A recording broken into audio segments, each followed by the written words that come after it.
सुनाए हमें बसंत वाला गाना। हाँ। कोठे ते आजा माया गुड्डियां उड़ाइए, गुड्डी नू तणावा पाके तुण के लाइए, खिड़ खिड़ हसीए ते पंगड़े भी पाइए, प्यार दी हवावां विच पेचा लड़ाइए। गुड्डी अज गुड्डी अज प्यार वाली सजना, उड़ावांगे उड़ावांगे उड़ावांगे। गुड्डी अज प्यार वाली सजना, उड़ावांगे उड़ावांगे उड़ावांगे। गुड्डी अज प्यार वाली सजना, उड़ावांगे उड़ावांगे उड़ावांगे। जबरदस्त, जस्ट लव इट। और अच्छा, ये सॉन्ग का सोचा क्यों बसंत वाले का? अच्छा, मैं बस सोचा इस तरह कि मैं अपना एक ऑफिशियल एक कलाम है जो रिकॉर्ड करा रही थी अपने जे अली के पास बैठ के, जिन्होंने मेरा ये वाला गाने का म्यूज़िक भी किया और इसका बसंत वाले। तो जे अली के पास बैठे हम वो कर रहे थे रिकॉर्डिंग अपनी, तो वहाँ बैठे ही हम ब्रेक हुई थोड़ी सी, तो वोकल हम करके बैठे। तो वहाँ पे जब हमने सोशल मीडिया ऑन किया तो पता चला कि फ़ेसबुक पे एक न्यूज़ आती है बड़ी तड़ करती कि जी गवर्नमेंट ऑफ पंजाब ने जो है वो बसंत अनाउंस कर दी है और वो कह रहे हैं कि हम सेलिब्रेट करेंगे और बसंत जो है वो आ रही है। तो वहाँ बैठे ही फ़ौरन हमें ये बात क्लिक की और हमने सोचा कि यार कुछ करना चाहिए हमें। मतलब वहाँ बैठे बैठे ऐसे रैंडमली हमने कहा। और ऑब्वियसली फ़रिया परवेज़ साहिबा का जो एक गाना है वो हमारा भी बड़ा फेवरेट, हमने भी उनको अब सुने, जो उन्होंने दोबारा से अब उसको करना शुरू किया है।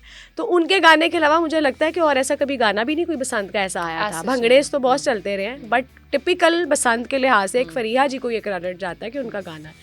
तो हम वो सोच रहे थे कि उन्होंने किया हुआ, तो हमने कहा यार क्यों ना कुछ किया जाए बसंत के हवाले। तो वहाँ बैठे बैठे बस हमें वो आइडिया आया, फिर हमने उसको लिखना शुरू किया, उसको जे ने कंपोज़ किया, फिर उसमें हमने माइये भी बीच में एक दो गाए गाने के अंदर।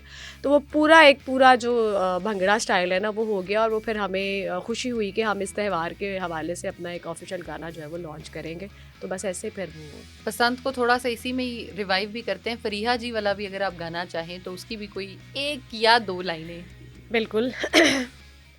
ऐसी नजरों से डाले तनावा, कोई रब्बा दसे किथे जावा, प्यार वाली हवा पुरजोर, लगा पेचा तो मच गया शोर,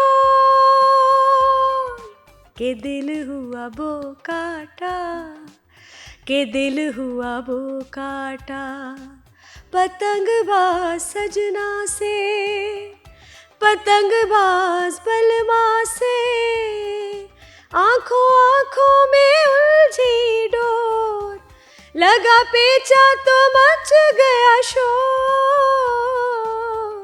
के दिल हुआ बोकाटा, के दिल हुआ बोकाटा।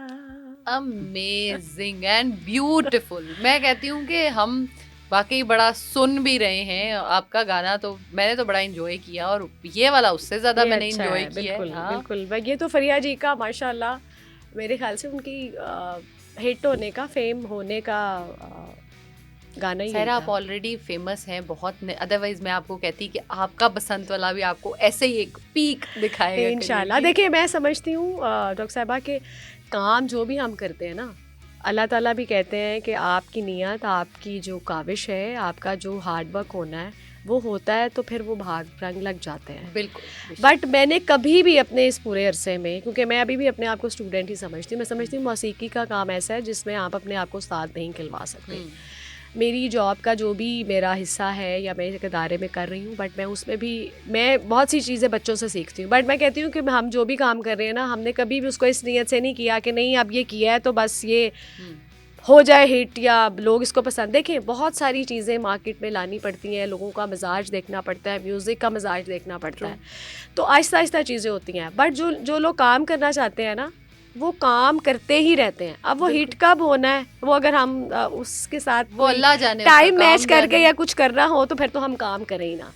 तो मुझे लगता है कि म्यूज़िक एक ऐसी काइंड है आर्ट की कि जिसमें आप करते जाएं। और मुझे लगता है कि म्यूज़िक सिर्फ करने के लिए होता है, हिट होना ना होना वो आप इसलिए म्यूज़िक नहीं करते कि आपने प्रॉपर वही वाला सिंगर ही बनना है और वही वाला पैसा ही कमाना है। अपने दिल का है ना। देखें आपका अपना पैशन है, आपका वो प्रोफेशन भी है, तो आप अपने मिजाज का काम करें।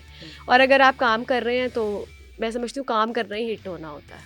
फेवरेट सिंगर कौन है पाकिस्तान में भी और इंटरनेशनली भी? मैडम नूरजहां हमेशा से फेवरेट रही हैं, उन पे तो थीसिस भी था मेरा, वो फेवरेट रही हैं। और लता जी को बहुत सुना है, उनके बहुत सारे गाने पसंद हैं। और हमेशा मुझे लगता है कि हमारी जितनी भी गैदरिंग्स हैं, प्रोग्राम्स हैं, वो मैडम के गानों के अलावा कुछ पूरे नहीं। हो ही नहीं सकते। तो मैडम का फेवरेट सॉन्ग आपका कौन सा है? मैडम के तो बहुत सारे फेवरेट हैं, और मैंने अल्हम्दुलिल्लाह कोई 300 कवर्स हैं जो आफ्ताब साहब के प्रोग्राम में गाए हैं, इंडियन पाकिस्तानी। तो उसमें बहुत सारे ऐसे गाने हैं मैडम के उर्दू पंजाबी जो मैंने गाए हैं। तो उसमें से एक गाना है उनका फिल्म बंदगी का, शबनम जी पे वो पिक्चराइज हुआ है, तो उसकी 2 लाइनें मैं जरूर। जो किया है आज वादा, यूं ही उम्र भर निभाना, जो किया है आज वादा, यूं ही उम्र भर निभाना, मेरी जिंदगी है तुमसे, कहीं तुम बदल ना जाना, जो किया है आज वादा। खूबसूरत। अच्छा, एक से बढ़ के एक गाना गाती चली जा रही हैं कि मुझे सारे एंड पे मेरे फेवरेट हो जाएंगे। मैंने घर नहीं जाने देना, मैंने यही बिठा लेना। मैंने कहना सायरा जी आज आप नहीं जा सकती। मैं इसलिए कहती हूँ कि पता नहीं, लोग तो कहते हैं कि मौसीकी रूह की ग़िज़ा है।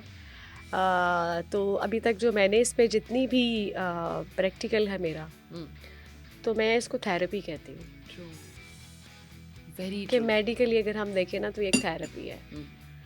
आप कोई भी किरात सुनते हैं, आप नाच सुनते हैं, इट्स अ कॉम्पोजिशन ना, म्यूज़िक के बगैर तो नहीं बनी वो। ऐसे उसमें हम अल्लाह का, उसके नबी का नाम लेते हैं, बट वो एक कंपोज चीज़ है, वो म्यूज़िक में है। और फितरत का सुर हमें किसने दिया है? अल्लाह ने दिया है। बेशक। तो ये आपके ऊपर असर करती है, आप उसकी लहर में, उस लहर में साथ हो जाते हैं। सच्ची बात है। मैं खुद इस बात पे बड़ा डिपेंडेंट हूँ अपने म्यूज़िक पे। वो एक मीम कुछ दिन पहले मैं देख रही थी कि गाड़ी का ब्लूटूथ कनेक्ट किए बगैर तो गाड़ी नहीं चल सकती। तो वो साथ वो लड़की बैठी मर रही होती है, उसको अटैक आ रहा होता है, वो नहीं मैं पहले कनेक्ट करूँगी फिर गाड़ी चलाऊँ। वो हाल है कि मेरा तो खुद ये सिस्टम होता है कि कुछ भी चल रहा हो, सिर्फ गाने नहीं है, नात गज़ल कवाली कुछ भी सब चल रहा होता है मेरा मिक्स। तो जैसा वो चल रहा होता है ना, मेरी गाड़ी की स्पीड, मेरा अपना मूड हो जाता है मेरा। हाँ, आपके हाथ, आपकी ड्राइविंग जो स्टीयरिंग पे रखा है आपने, वो उसकी मेरा इवन खाना पीना जो है मेरे बड़े गाने पे डिपेंड कर रहा होता है कि उस टाइम गाना क्या सुन रही हूँ वो खा रही होती हूँ मैं। It's a therapy. और ये बड़े ही ब्लेस्ड लोग हैं जिन पे ये असर करती है, या जो इसको समझते हैं। बिल्कुल, वरना नो डाउट बड़े बड़े हमारे ऐसे लोग भी हैं जिनको कुछ पता नहीं कि म्यूजिक है क्या। वो महरूम हैं इन चीज़ों से। तो आप जो है वो हॉलीवुड के सॉन्ग्स भी गाती हैं, पसंद हैं गाने, या वो बिल्कुल नहीं बहुत ज़्यादा उसका? अच्छा। तो उसके भी जो कवर्स मैंने आपको बताए आफ्ताब साहब के प्रोग्राम में हमने गाए, मैडम लता जी के, आशा जी के, मतलब सारे इस तरह वो भी हमने किए। और उसके अलावा जो हमारा वेस्टर्न म्यूज़िक है उसमें हमारे पास माइकल जैक्सन के बहुत सारे गाने हैं। और वो ओपरा जो म्यूज़िक है जो वेस्टर्न है, वो ऑब्वियसली हमारे यहाँ से हट गया बिल्कुल। वो नो डाउट उसका यहाँ पे जॉनरा यहाँ पे गाया नहीं जाता, वो स्टाइल यहाँ पे है नहीं, बट वो गाना भी मुश्किल है हमारे यहाँ। एक तो उसका मजाक उड़ा दिया जाता है, हालांकि वो भी बहुत सूदिंग है। लोग अगर उसको सुने समझे, जितनी महंगी टिकट्स उसकी बिकती हैं, मेरा नहीं ख्याल और किसी भी सिंगर की या वो बिकती होंगी। और माइकल जैक्सन तो एक नाम है ना, बहुत बड़ा नाम है। वो मैं कहती हूँ कि जितना फेम तब था उससे शायद बहुत ज़्यादा बढ़ चुका है अब तक। सही है, मतलब ये इज्जत भी अल्लाह ताला किसी किसी को ही दे। ऐसे ही हमारे बहुत सारे सिंगर्स हैं, मेल भी फीमेल भी, जिन्होंने इस जॉनरा को आगे लाने की कोशिश की है, अपनी गायकी में कहीं कहीं उसको फिल करने की कोशिश की है। बट वो जो आपने बात की कि उनका मजाक ही उड़ाया गया, क्योंकि हमारे यहाँ पे लोगों का वो लेवल नहीं है म्यूज़िक को समझने का। ट्रू। तो वो लोगों को शायद लगता है कि ये शायद कुछ अजीब ही काम हो रहा है, जबकि उनके वाला काम जिसको अब हम आजकल जैज़ कहते हैं, कि हमारा यहाँ का क्लासिकल और उनका जो मॉडर्न म्यूज़िक है उसको मिक्स करके हम जैज़ फ्यूजन करते हैं। तो उस फ्यूजन में आप देखें कि जितना भी उनके इंस्ट्रूमेंट को देखें या उनकी कॉम्पोजिशन को देखें, तो वो समझ से बाहर है लोगों के, ऐसे नहीं आ ही है। सकती उनको समझ। और उस टाइम पे कैसे हो रहा था, क्या हो क्या रहा हो था, रहा था कुछ आप पता ये देखें, नहीं है। इवन हमारे यहाँ पे जो क्लासिकल मौसीकी के 2-3 अभी प्रोग्राम्स होते हैं, शाम 84 घराने की जो होती है, सलामत अली खान साहब की जो यादें सलामत करते हैं, फिर उसके तो ऑल पाकिस्तान म्यूज़िक कॉन्फ्रेंस होती है, ये 2 बड़े ऐसे प्रोग्राम हैं जो म्यूज़िक में क्लासिकल प्रोग्राम को प्रमोट कर रहे हैं अभी तक, बट अभी तक लोगों को क्लासिकल मौसीकी की समझ नहीं आई। लेकिन जैसे पाकिस्तान आइडल हुआ इस साल काफी टाइम बाद, तो लोगों ने उसे बड़ा पसंद किया। तो आपके उस पे क्या व्यूज हैं कि होना चाहिए क्या? हाँ, ये बहुत अरसा पहले हुआ था स्टार्ट, फिर बीच में इन्होंने बंद कर दिया। और लेकिन ऐसे प्लेटफॉर्म जैसे सिर्फ पाकिस्तान आइडल ही नहीं, बहुत सारे जितने हमारे चैनल हैं ना, आप देखें तो सैटेलाइट के इतने ज़्यादा चैनल्स हैं, तो उसमें हम फ़िलहाल तो ख़बरों में बस कुछ और ही प्रमोट कर रहे हैं, हम आर्ट को तो प्रमोट कर ही नहीं रहे।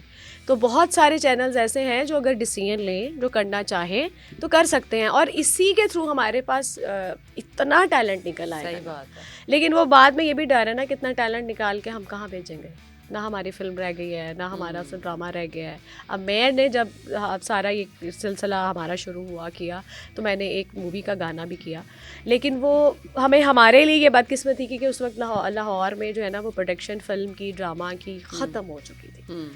वरना शाजिया मंजूर, वारिस बेग, हुमैरा चन्ना साहिबा, ये सब, सायरा नसीम, ये फिल्म से निकले हैं लोग। सईद नूर साहब की फिल्म्स के सॉन्ग जिन्होंने गाए, उस वक्त बड़ी स्क्रीन अच्छी थी, लोगों के पास काम था। अब एक तो डिवीज़न हो गई है, कराची में हो गया काम, यहाँ कुछ नहीं है। अब जो कराची वाले हैं वो कराची में ही कर रहे हैं, लाहौर वाले यहाँ बैठ गए। अब एकदम आप छोड़ के सब कुछ वहाँ जा भी नहीं सकते। तो अब ये जो बच्चे हैं, अल्लाह खैर रखे, जो पाकिस्तान आइडल वाले हैं, कि इनको अच्छा कोई आगे सिलसिला मिल जाए काम करने का, वरना यहाँ पे तो फिर कॉम्पिटिशन जीत के बैठ ही जाएंगे वो, और क्या करेंगे।